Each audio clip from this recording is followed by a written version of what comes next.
Arestado sa Bulacan ang itinuturong suspect sa pamaril sa isang magkapatid sa Valenzuela. Patay ang isa sa mga biktima na nagturo umano ng drug suspect sa pulisya.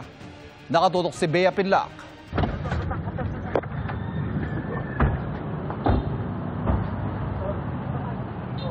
Mamamasyal lang daw sana sa Marilao, Bulacan ang 28 anyos na lalaking ito nang inaresto ng pulisya.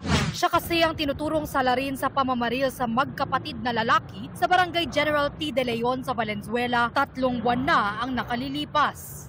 Patay ang 51 anyos na lalaki na kinilalang si alias Iking matapos barilin sa ulo at may dibdib. Sugatan naman ang kanyang nakababatang kapatid ng barilin sa kanang paa. Base sa salaysay ng sugatan, nakarinig siya ng mga putok ng baril.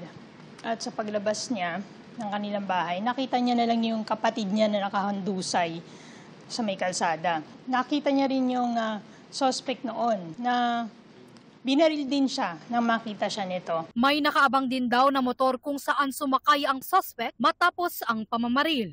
Ayon sa mga otoridad, ang magkapatid na biktima, sangkot umano sa iligal na droga na naging informant din ng pulisya. May ilang drug suspects daw na ininguso si Iking at matapos ang ilang araw nangyari ang brutal na pamamaril.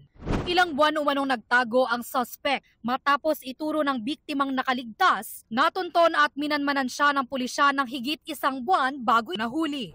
Itinanggi naman ng suspect na may kinalaman siya sa krimen. Napagbintangan lang ako. Wala naman po tayong ginagawa masama.